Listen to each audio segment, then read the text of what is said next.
Out here, the West ain't just dust and gun smoke, it's blood, betrayal, and legends carved in iron. These are the forgotten tales of outlaws, lawmen, and drifters chasing gold, vengeance, and redemption. Welcome to Dust and Iron Tales. The Rio Grande gnawed at the land, carving a winding, treacherous path through the Texas Badlands, and Serpent's Bend held its breath as the river slapped against muddy banks.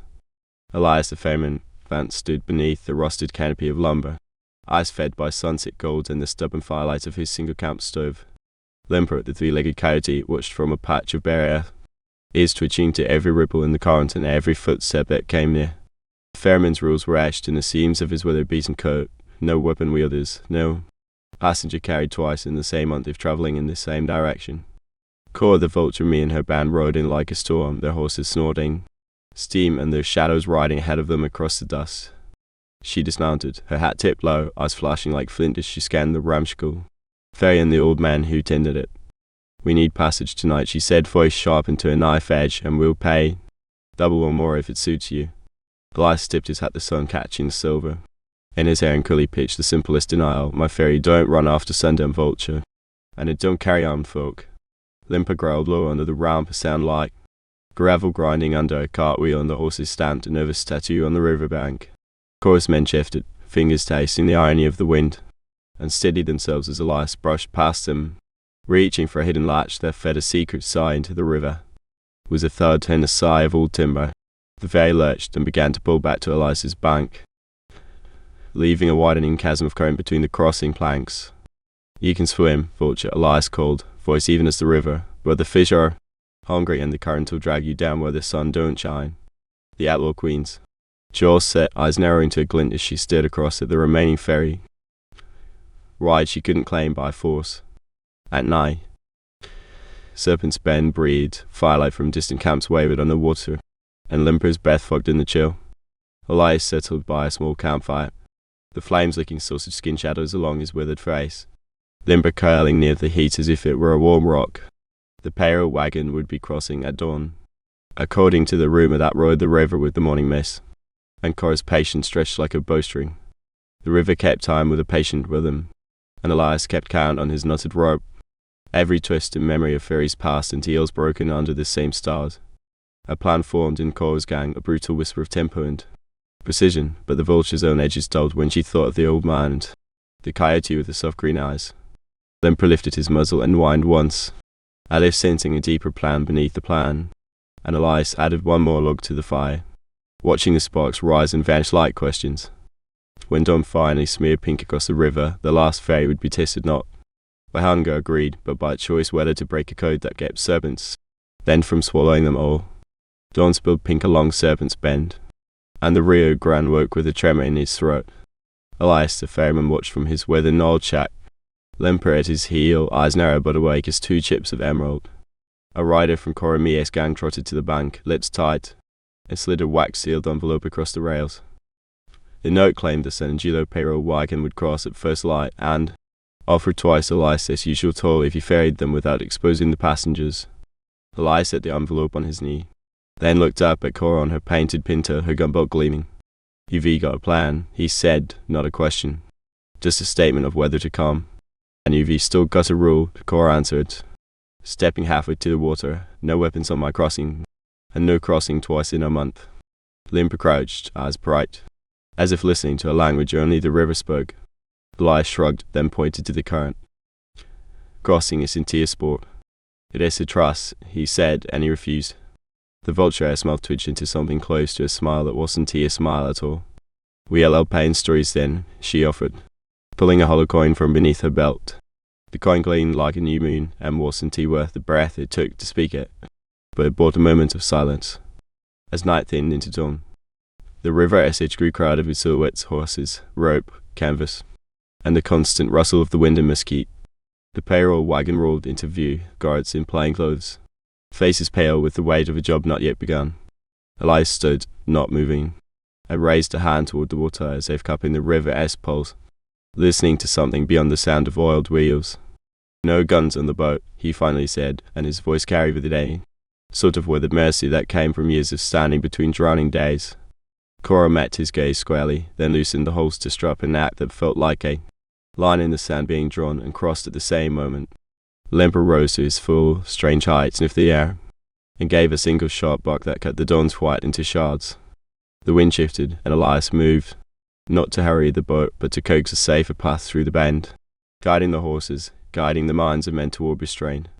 The pale wagon crossed with the river at slow mercy, the guards keeping their hands visible and quiet, as if the water itself had pressed a finger to their lips.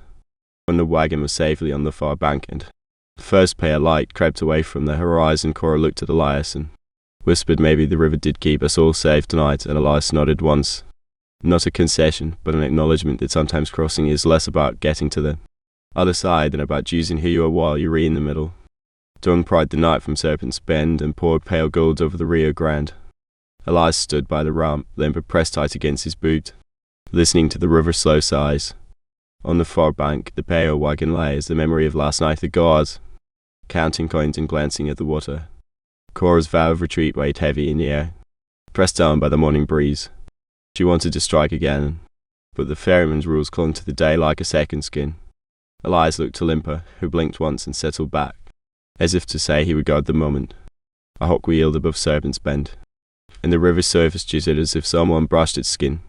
The vulture's men drifted away into the scrub, a rumour you could almost trace with your finger. In the quiet, a courier's horse stamped his hoof on the far side, a hint of business to come from San Angelo's mines. Elias filled a tin cup with water and offered a quick drink to Limper before taking a sip himself.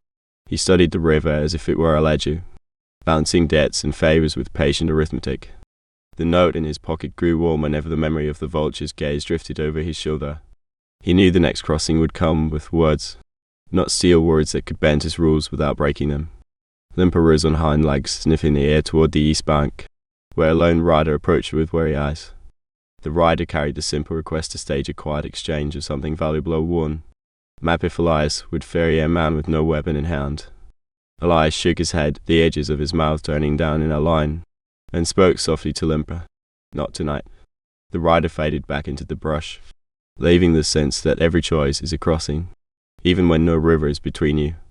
As the light grew, Elias began to ready his ferry, not for a crossing of men, but for a crossing of decisions that would shape who he becomes.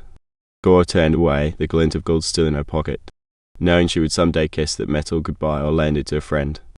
In the hollow hum of the river, Elias whispered to Limper that their memory is enough to keep both banks honest. Night folded over Serpent's Bend like a heavy cloak as the Rio Grande breathed in. Midnight hissed against the pilings. Elias stirred at the ferry slip. Limper pressed close, ears flicking at every distant hoofbeat on the far bank. Across the river, the vulture-esque riders shifted in the pale glow, their silhouettes carved sharp as knives. The wind carried the faint clink of spurs and the murmur of coins, the language of gold trading hands long enough to forget the names of men. "You want passage," Elias said softly. "You leave your weapons where they lay and you answer for your steps." The Cora's shadow moved closer, and her breath frosting the air left on the river like a whisper vow. Limper growled once, low and warning, a sound that said he would defend the old man's rules to the last breath. "A memory is enough," Elias whispered to Limper, "to keep both banks honest." A gaunt stranger slid from the trees, a man whose face wore years of rain and river waiter, eyes fixed on Elias with unsettling calm. He spoke not to Cora but to the ferryman, as if the river itself had whispered the words first. "The current fights you tonight with delay, not with force," the man said, and tucked a small fishhook charm into Elias's palm. Elias studied the charm, then met the stranger-esque gaze and asked, "What do you know of bargains that don't pay with blood?" The stranger offered. No coin, only a nod toward the far bank and the rising red of dawn in the east. Cora hissed, "We can pay in other currencies time." Silence. A favor owed. And his 3 legs found a stubborn rhythm against the wooden ramp. "Gold gets you a crossing," Elias said, "but reputation bars the road back, and I've learned to fear the second trip." He had never been, leaving behind the echo of dry leaves and a single damp footprint in the mud. Dawn scraped the horizon with pale pink light, and the river settled into its old, patient tone as if listening for the truth in their hearts. Elias lit a palm along the rope, testing its strain, and the ferry old timbers creaked with readiness but remained still. Not here. Then exhaled as if swallowing a decision she could barely swallow, and stepped back onto the bank. The river seemed to lean closer. listening as if it understood the weight of memory, and the ferryman quiet oath to let time decide the crossing. Dawn spread thin gold along Serpent's bend, turning the Rio Grande into a hungry robe of light and shadow. Elias rose, limper shuffling to his side, listening for the river's heartbeat in the creak of old timbers. The pale wagon crawled toward the bend, its bells and harnesses jangling like a nervous chorus. Orami, the vulture, watched from the far bank, the pistol at her hip catching first light and turning it to a threat. The ferryman studied her with that weathered, unyielding patience, as if weighing every decision against an old oath. The river breathed in a long sigh, as if the bend itself leaned closer to hear what men would dare. Limper gave a low, almost affectionate growl, a warning and a companion all at once. The lone messenger who had slipped off Escombe rode up with a parley flag, a white rag tied to his saddle. Elias did not blink. He counted the rope stretches, the age of the wood and the length of a man's word. No weapons drawn and no games, Elias said simply, and this crossing belongs to the river and to time. The messenger dismounted, folded hands open and empty, and spoke a cautious lie about debts settled and favours owed. The river's current tugged at the edge of the ferry, testing its important resolve, and Limper pressed closer to Elias' boot. Pale wagons halted at the edge of the water, guards with eyes forward and palms empty, certain, yet uncertain what would come next. A quarter step of wind swept the surface, and the rope sang with age under Elias's practiced grip. The first chest slid aboard, sinking slightly into the dull grey of dawn, and a hush fell over both banks as if listening to an invisible judge. Cora's men tensed, but the vulture-esque gaze kept returning to Elias, as though the river might reveal a hidden truth if she stared hard enough. When the last chest touched dry land, Limper barked once. The decision reached, and the ferryman eased the rope free in a slow, deliberate sigh. The crossing finished, and the guards tipped their hats with a salute that looked more like relief than respect, knowing the river's price had been paid in patience. Cora turned her horse and rode back across the bank, a plan foiled but not forgotten, while Elias watched her with that quiet, unspoken mercy of men who have traded in danger all their lives. Limper padded back to Elias, nuzzling the ferryman's boot, and the river kept its secret, as always, while Serpent's band exhaled the last of its storm and waited for the next dawn. Dawn pried the river's lip open as Elias stirred at the rump, Limper's breath frosting in the cold air. The Rio Grande whispered over the gravel, patient as a sleepwalker, and the mesquite hissed in the slight wind. From the east bank, a clerk with a ledger stepped into the open, eyes wary of the ferryman on what lay beyond the water's edge. "Perils due," the clerk whispered, glancing toward the bend where Cora's men might appear. Elias didn't say a word. He stepped onto the platform and tightened the rope with practiced hands. Limper padded forward and pressed his snout against Elias's boot, a silent reminder that danger sometimes wore a friendly face. The clerk looked at the old ferryman's face, weathered still and unmoving, and asked, "Will you take us across tonight? I ain't running after." "Midnight," Elias replied, the edge of a smile skating across his lips, "and I don't ferry armed folk." The clerk swallowed, as if a deeper fear was finally taking root, and kept his voice low. Above him, the first pale light touched the boats and ropes, and the river exhaled a fog that clung to the reeds. Across the water, a shadow moved the scout from Cora's gang, always listening, never speaking, always crossing the line between trust and trouble. He crouched behind a willow, watching the payroll wagon's guard keep a wary eye on the far bank. The payroll wagon rolled in, its wheels spattered with dust and the weight of coins that sang softly in the morning sun. The clerk offered coins, and coins tall for price of passage, but Elias only looked at the river and answered with silence. Limper's three-legged silhouette trembled a little, as if sensing the valley between mercy and ruin growing wider. Then the river spoke in a different voice, a warning note that rustled through the reeds and pressed hard against the ferry's boards. Elias stepped back, weighing the unspoken bargain the water offered, crossing or not crossing, a choice that would sting Cora's edge anyway.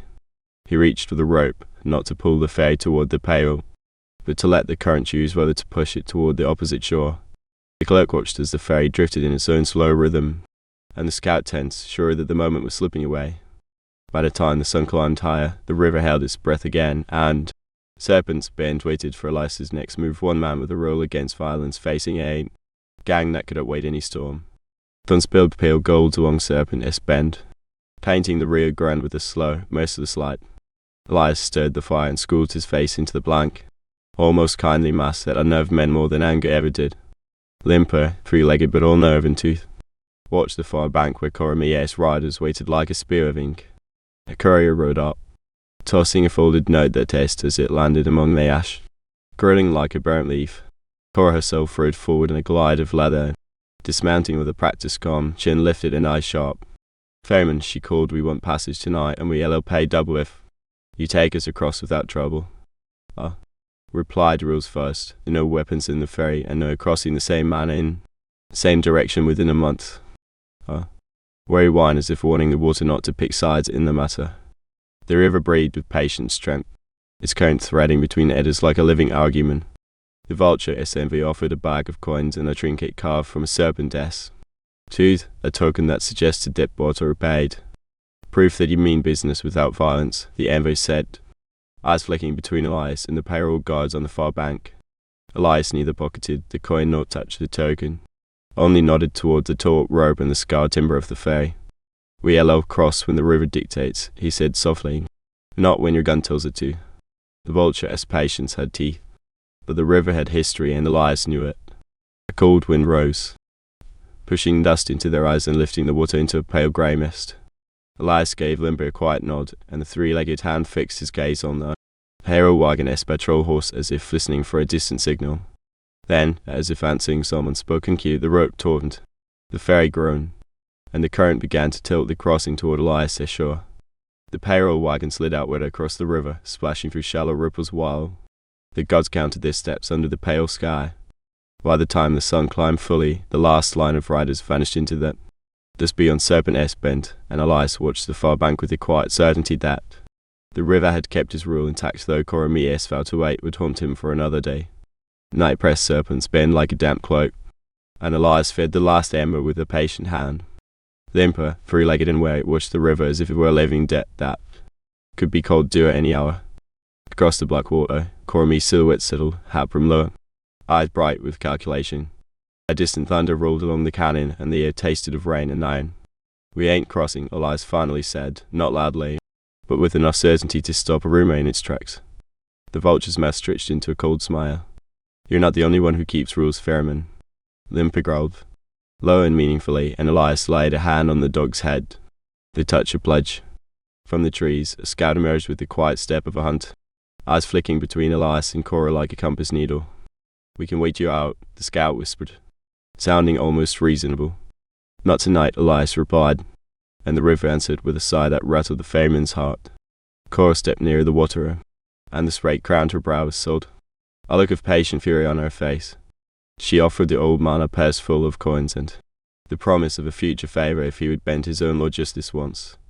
Elias studied the coins, then slid a gaze toward Limper, who gave a single approving nod of the animal's way of saying he understood the price. "I cross when I cross," Elias said at last, and not a second sooner. River hissed as though exhaling centuries of secrets, and the old man could feel the weight of every crossing he'd ever made pressing against his shoulders. Dawn's pale edge touched the horizon, painting the bank with pale gold and turning the water to glass. Cora's group shifted, tense and ready, but she kept her eyes on Elias, as if daring him to blink first. Limper left his post, limped to the water's edge, and sniffed the air as if tasting the coming day as truth. Elias's voice lowered to a quiet, almost tender vow. "The river takes what it takes, and I take what I am paid to take care of, no more, no less." And, as the first light crawled over Serpent's bend, the ferryman stood ready, the rope slack in his hands, and the river's deep current humming with the promise of what tomorrow might bring. Limper returned to Elias's side, a scrap of river reed tangled in his throat, and he listened with that flaw, where he gazed at seemed to see through the morning light. The dawn air smelled of coppery dust and the river's cold breath, and the payroll wagon rolled in, wheels creaking like old bones. Cora stood rigid, hat brim casting a shadow over her eyes, weighing the risk of a crossing against the promise of money and a fresh plan. Elias kept the rope slack, his fingers barely brushing the hemp as if it were a living thing that could betray him to the current. Limper gave a low, warning grunt and pressed closer to Elias's boot, as if ready to move at the ferryman's moment's notice. From the far bank a rider advanced, pistol subtly gleaming in the dawn light, but his intention faltered when a bent reed whispered of another danger in the water. Cora spoke again, offering to surrender arms on the bank and to cross with the money if Elias agreed to ferry them in peace, not unlike a man who ferried sins. Elias's voice held the gentle iron. "The river don't barter with guns, it thirsts for dross, not thirst for blood." Limper sniffed the air as if tasting the day's truth, and then he turned his head toward the water where something glowed just beneath the surface. The water replied with a delicate tremor, sending a ribbon of foam along the ferry's edge, as if the river itself were listening to their words. The payroll wagon shifted, a canteen rattling, and a childlike cry from the back of the wagon rose briefly, then was swallowed by the river's wide breath. Elias considered the clock of the current, the time when a bank's safety could become a warning, and the risk that any crossing would have to bear. Cora's jaw tightened, and she gestured toward a narrow path along the bank that would give her men the cover of scrub and shadow to rush the boat if the moment came. The river surface shivered, and for a heartbeat it seemed to reveal the hidden order. A serpent spent the old Ferryman's code, the outlaw's cunning, and the water's own patience. The boy from the edge, silent witness to the standoff, stepped forward with a small, carved token shaped like a serpent coiled around a coin, offering it to Elias as if payments could be made in memory. Elias took the token and tucked it into his shirt, feeling a warmth that wasn't gold but a memory of a better trade he once knew. Limper gave a final, almost affectionate nudge against Elias's boot as if to say, stand firm and let the river tell the truth. Cora's eyes flicked to the rope, to the boat, and back to the river, and she spoke a single word that wrapped in a hiss, wait. The first light climbed over Serpent's bend, and the current grew more deliberate, as if the river itself was weighing the hearts of the two contestants. Then Elias nodded once, tightened the rope, and stepped into the ferry with Limper at his side, the payroll wagon humming softly as he crossed toward the river's other side. When the first pale streak of dawn touched the canyon, the payroll wagon's wheels groaned on the bank, and Cora watched the ferryman's silhouette against the rising light. Elias moved like a tide, patient, measuring each breath of wind as Limper sniffed at the dawn-tinged air. The river sang a low, dangerous lullaby, tugging at the ropes, as if inviting the old man to forget his own rules. You ride with me, Vulture, Elias said softly, not looking away from the water, and I break my own law the way a drought breaks a river slow and blood. Limper rose onto two good legs and gave a single wordless bark that sounded like a promise in the day. Cora's horse shifted, muscles tight, but she kept her hands away from her guns, the way a hunter keeps distance from the trap. From the bank upriver, a shout split the air, the sound of another rider catching the scent of misfortune, and Elias's eyes narrowed. A rider's hat tumbled from a loose curl, showing a face Elias recognized from old ferry days, a man who owed debts to more than one river. You bring a debt to this crossing, Elias said, his voice quiet. You carry across or you don't cross at all. The three-legged Limper stepped between the wheel and the bale rope, a sentinel with a crooked smile in his amber eye. The Vulture leaned forward, counting the seconds like beads on a rosary, 1 cross, 2 press, 3 promises, and 4 boats. The payroll wagon slid along the judgment line of the ferry, and a wind chime of tin spilled from its bed, scattering dust in the morning light. Cora's gaze found the river's black throat, and for a heartbeat she almost saw a path she could not burn. Elias flicked a glance toward the ledger he'd hidden beneath the seat, where he kept the true counts of those who'd crossed before debts paid, debts owed, and debts forgiven. Names change here, he said, but the river keeps the books. A ripple ran along the water's edge, as if something large and patient moved beneath the surface, waiting for its turn to claim a toll. The Vulture whispered a grimmer bargain into the air, offering a double payment if Elias would slip a line for her to run a parallel crossing later. Limper let out a short whine, sniffing at the air, as if sensing a trap laid by the river itself. Elias stepped to the end of the platform, eyes on the far bank, and, with a slow motion, he fed the line of the ferry into the current, guiding it toward a shallow seam where the bank could be touched without letting the vessel break the river's temperament. The wagon settled across, the gears quieting, and as the rope snapped taut, Elias murmured, "Cross, Vulture," but not twice. In a month remembered the river's memory, and the end of a debt is a road you walk forever. The payroll wagon sat silent on Elias's bank, done pale on its metalwork. Cora tightened her jaw, eyes measuring the opposite shore where Limper's ears twitched at every ripple. Elias wore his hat brim low, listening to the Rio Grande cough and crack, as if it remembered every debt owed and not paid. Limper let out a diagnostic bark, half warning, half wind-blown dog. The distant hoofbeat sounded twice and faded to Cora's scouts circling, still too far to strike.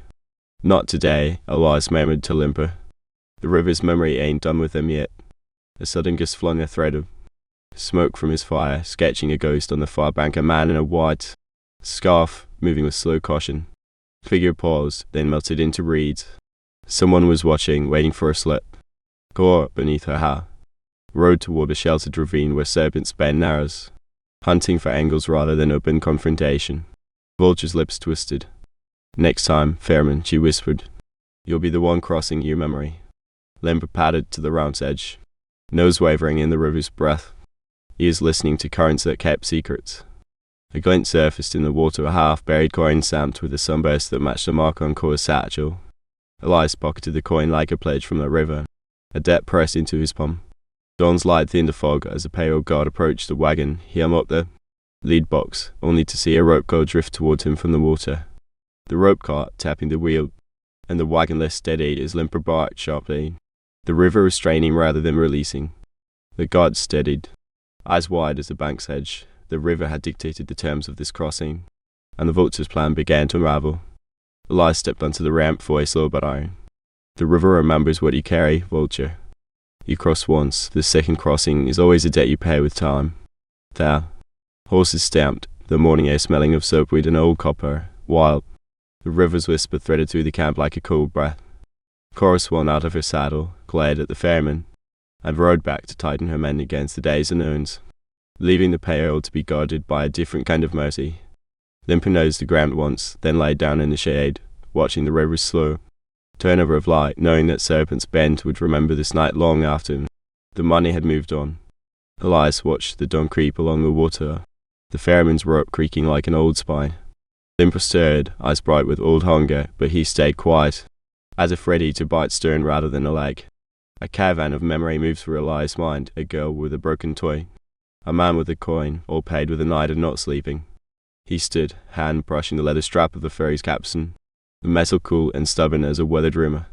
The river exhaled, and in that breath the current spoke of wages due and debts to be paid in time. A distant whistle of the payroll wagon could be heard in the morning haze, humming slow as a dream. "Venture not beyond the line," Elias muttered, not to Cora but to the river, as if the water could judge him. "You keep your counsel for your own sake." Limper growled low, a warning to any curious fish or man who forgot the night a small mercy. Cora's silhouette appeared on the far bank again, a thread of ash where her hat brim cut the light. She wasn't leaving. She raised a gloved hand, signaling her men to hold their positions, to wait for a sign. The ferryman's gaze remained calm, almost affectionate toward the river, and he spoke aloud. "No crossing by force tonight, or you will be paying double in dark. What debt do you offer up, Vance? If you tilt the board again?" she asked, voice low, knowing the rules had teeth. "Stories in silence," Elias replied, "and a fair measure of time, not blood, not the coins. Dawn." He signaled Limper to stay, then moved to the ramp, inspecting the water's edge for where the ferry would land if the current turned. The wind shifted, bringing the metallic scent of the payroll wagon's bells and the medicine chest scent of 100 pockets. The rider baited her mare to neigh softly, glancing across at the ferryman with worry. Respect, even fear, wore a respectful hat here. Between them, the river crawled like a patient hunter, and Elias knew the moment would come when the current dictated the bargain. He heard a distant scream of a hawk and thought of his own youth, when the river had been a highway and a law rumor. "If you want passage without fire and fury," Elias said, "you'll bring a story worth keeping, and you'll leave your weapons behind." Cora met his eyes, weighed the risk, and nodded, not in surrender but in the acceptance that Serpent's Bend always kept the seconds honest even with the Vulture. The night settled over Serpent's Bend like a loaded coil. Elias watched the stars and the river's reflection while Limper's breath filled the air. Cora waited, then spoke, her voice low and steady. "Once there was a ferry that ran not by rules, but by favors," she began, "and the ferryman paid for his luck in the bones of those who forgot to read the current." She told of a driver who trusted his maps only to lose his wagon to a bend that moved with a mind of its own. In her tale, the bend had the memory and would not forget the scent of silver tossed to the wrong guard. She painted a picture of a pale wagon that crossed not by daylight but by dawn's first pale breath, when the river wore a thin ribbon of mist. The guards, she claimed, would be distracted by a childlike whistle, one that echoed from the canyon walls when someone lied. She spoke of a hidden switchback along the riverbank where a man could slip his satchel from the wagon without raising a sigh. She claimed the mine's payroll had a second guard out of sight, a young recruit who carried a heart full of dreams of elsewhere. Limper growled at that image, and Elias paused, his eyes narrowing as if listening for the truth behind the tale. The river hissed and spit a spray of starch white foam against the wooden post of the ferry ramp. "So you want passage," Elias said softly, Not just a ride, but a map and a riddle. Tell me which card is dreaming of an exit. Cora's lips pressed thin, but she did not flinch. The one who wears the locket with the broken hinge, she said, the guard who knows the mine's tunnels, but forgets the rover's name. She described the signal he would make when the wagon rolled close to the bend, a cough that sounded like a cough but meant stay. The ambiguity hung between them, the old ferryman weighing risk against memory and the promise of a story kept. Elias finally exhaled, and Limp's ears twitched as if a distant coyote had uttered an ancient warning. Leave your weapons on the bank, he said at last, and your tail will ride with us, not as a weapon but as a promise that the river keeps its own time. Cora nodded and stepped forward to the ramp, the three-legged Limper padding ahead, as if he owned the shadows. The water lurched and drew tight around the wheel, and Ferryman began to pull, letting the night take a breath as Serpent's bend began to bear the weight of another bargain. The ferryman's hands moved with the same rhythm he'd used for decades, holding the old wheel and the stubborn river together. Limper's three-legged silhouette watched the black water as if it might swallow someone whole if given the chance. Cora stepped onto the damp bank, boots all scraping a warning against the timbers, eyes burning with the plan she would not let slip. Elias fixed her with a patient gaze that carried the weight of hundreds of crossings. Your tail first, he said, and only then will the river decide what your passage costs you. Cora drew a breath and released it slow, the night riding with her as she spoke. I grew up where the river forgot to forget, she began, her voice low and gravelly, and I learned to listen to the sound of coins when people lied to me. The mine owner thinks a girl with a pistol and no mercy can be bought, she continued, but the mine runs on ore and fear, and both weigh heavy in the same pocket. Limper huffed softly, his snout twitching it, each imagined scent of treachery carried by the wind. Elias nodded once, watching the current tug at the boat's stern like a hungry dog at a bone, and he began to pull, the river answering with a deeper audible. The bank crept closer on their left. Serpent spent air thick with heat and quiet anticipation. Your story reads true enough, he said after a long breath, which means your payment is not merely money, but time. Cora's lips curled in a thin smile. Time is what the payroll has in plenty, Ferryman, and we mean to buy it with a quiet crossing. Limper growled again, a sound that seemed to echo from the deeper shadows of the canyon walls. The ropes chafe and the wheels squeal formed a crooked lullaby as Serpent's bent carried then toward Elias's side of the river. A distant glint appeared on the far bank, not the campfire glow of Cora's men, but the cold spark of a sentinel's torch. Someone else was watching the crossing. The coyote's ears swiveled toward the north, and the ferryman's eyes narrowed with the caution of a man who has learned to count every heartbeat. The pedal of the ferry slowed as if the river itself paused to listen, and Elias whispered to Limper to keep low and still. The wind shifted, dusty and hot, and carried the sudden realization that the payroll wagon might not be the only thing the vulture meant to take tonight. We are locked with a final hiss, and the scene settled into an uneasy balance, the river behind them, the bank ahead, and a new shadow of danger sliding along Serpent's bend. Limp's ears twitched at the dry rasp of leather and stone, a sound that wasn't T-wind but trouble wearing boots. Elias kept his hands loose at his sides, feeling the old wood breathe beneath him, listening for the river's secret toll. From the dark bank, a silhouette slid into the moonlight, a rider with a coat dusted in rover mud and the scar that mapped a bad country. The vulture's men swallowed, their swords rattling in their scabbards. Cora didn't T-draw, but her fingers flexed. The rider halted a few paces from the ramp and tipped his hat, his eyes never leaving Elias. We were not here to barter with a man of rules, he said softly. We were here to remind the river who owns the night. The Limper let out a low growl, and the hair on Elias's neck prickled, the kind of warning you learn when you've ferried trouble across this river more times than you can count. Elias spoke without hurry. The night owns nothing here. The night passes. People cross, not without paying and not with weapons. Cora slipped cold, but she didn't step forward. The plan seemed to stall, the air between them thick with unspoken threats. The river sighed, and the oak on the bank trembled as if listening to a memory it never learned. The rider, his mouth quirked in a half smile. Then you LL take a debt you don't collect, Ferryman. Tonight you LL ferry a passenger who is not paying with coin. The line stretched tight along the ferry's chain, and Elias felt the old weight in his chest, the memory of a crossing that never came back. Limper stepped between Elias and the bank, nose to the earth, sniffing for the telltale scent of gun oil and fear. I don't ferry shadows, Elias said, his voice barely above a whisper, and I don't ferry vengeance under a moon wherein with lies. The rider nodded to the vulture, and With a quiet word, the group melted back into the night, leaving a strange silence in their wake. Cora rowed a little closer, testing the air with the breath of her own arrogance, and then said, "I honor the dead and can no tricks." A dry heat that tasted of copper and possibility, and Elias lowered his hat again, considering the risk. He knew the vulture would not easily leave Serpent Bend without a show. The river would demand the price, and the night would collect, if not now then later. Limper circled once more, then crouched and pointed his nose toward the bend where the current pressed against the land as if seeking permission to turn. Finally Elias spoke, almost to himself. "Name your price. Vulture tonight is not gold, not silver, but a single crossing that can fail, and if you refuse, the river will decide for us all." The river breathed a cold mist over Serpent's Bend as Limper nosed Elias's booth for warmth. Elias struck a match, watched the flame dance, and spoke without raising his eyes. "Name your price," Cora repeated. "Not gold, not silver, but a crossing that can't fail." The vulture's hand hovered near her weapon but did not touch it. Elias lowered his pipe and said, "No weapons on the ferry, and no looking back once you step off the far bank."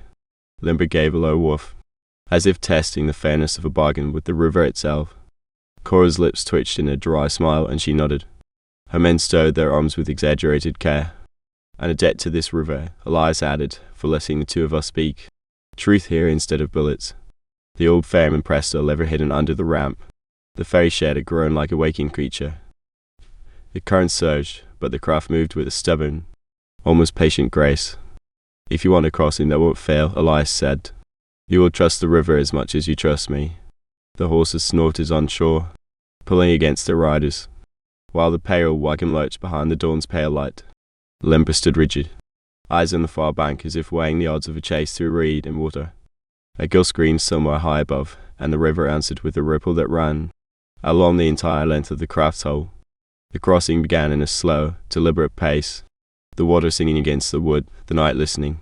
On the far bank, a pair of figures stepped into the first pink light of morning, hands empty, weapons still in their saddlebags. The pale wagon ducked under the angling oaks of the river bank and came to rest in sight of the vulture's men, who looked surprised and wary. Elias held the line with a calm that surprised even him, guiding the wheel to keep the plank steady as the current tugged. When the team finally set foot on the far shore, Cora met Elias's gaze with a measured nod and mutual acknowledgement that the river had spoken through them both. Limper gave a soft bark and trotted after the men, while Elias watched the cold dawn spread along the bend, knowing that tomorrow the river might demand a different price. Dawn's pale gold skimmed Serpent's Bend as Limper's breath formed in the chill. Elias watched the river tighten its grip on the wooden plank, waiting to see if the water would bend to his will or swallow him whole. The vulture's riders melted into the heat haze, their horses blowing sullenly as if the water itself warned them off. Elias set a kettle to singing, his mind pacing like the wheel in his hands, steady and unhurried. Limper padded closer to the plank and gave a low, satisfied snort as if confirming the river's mood. Under the pale dawn, Cora returned to the bank, not with men but with a single courier bearing a written offer.